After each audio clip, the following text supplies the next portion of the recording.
So this guy, his name is DJ Awesome. And DJ Awesome, he's a DJ at a gentleman's club in Atlanta, but DJ Awesome has a problem. Unfortunately, his marriage isn't going too well. And he and his wife, this woman, Tiffany, he and his wife, they fight all the time. And it turns out he's been smashing with other people, and apparently she has been too. It's a whole mess. So one day, Tiffany's had enough of DJ Awesome's nonsense, and she's like, I want a divorce. And this devastates him. Not because he's in love with his wife, but because he's a DJ, which suggests he doesn't make a lot of money. He's actually broke. But Tiffany is actually the one in the family who makes a decent income. Plus, the house they live in is in her name. So he's worried that if she leaves him, he'll lose the house and then he won't have anything. So secretly, he calls the bank and he tries to get his name put on the mortgage so he doesn't lose the house. But unfortunately, he has terrible credit and the bank denies him. Meanwhile, Tiffany, she's over here making her own moves, and she starts talking to a divorce attorney because she's about to hit him with those divorce papers. So, as you can see, things are not looking too awesome for DJ Awesome.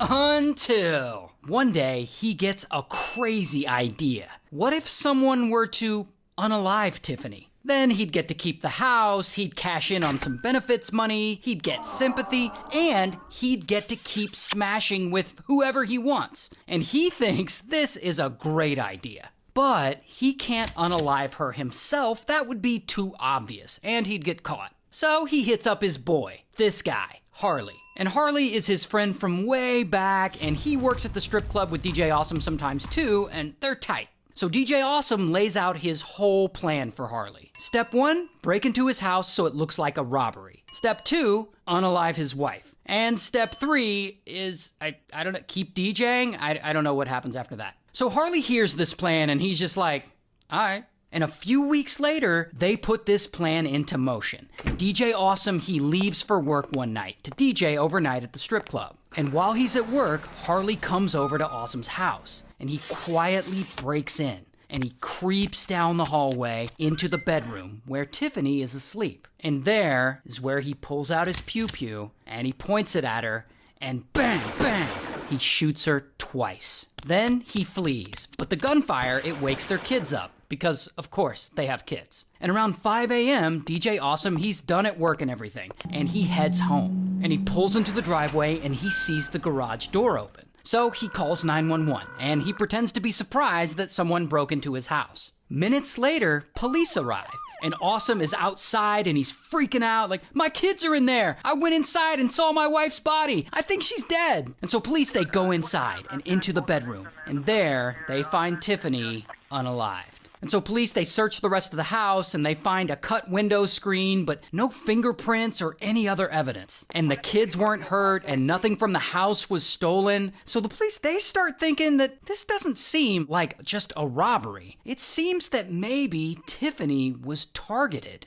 So they investigate, and they get security footage from a neighbor's camera, and on it, they see a black car that's parked near the house during the time of the murder. And they can't make out the license plate on this car, but they notice that it has a broken parking light on the driver's side. So police, they start asking around about this, and they ask Tiffany's friends and coworkers if she had any enemies, anyone who would want to hurt her. And there, they find out that she and DJ Awesome were having marital problems, and that she was planning on divorcing him soon. So they bring DJ Awesome in to question him about this, and they start to notice some things in his story aren't adding up. Like when he told police, I went inside and saw my wife's body, I think she's dead. But the neighbor's security footage shows that when he came home and saw the garage door open, he never went into the house. So how did he know that she was dead? So police, they get a warrant and they search his cell phones and cell tower records, and they find that DJ Awesome had made a lot of phone calls to someone's phone leading up to the time of the murder. And the cell tower data show that that phone was at the house during the crime,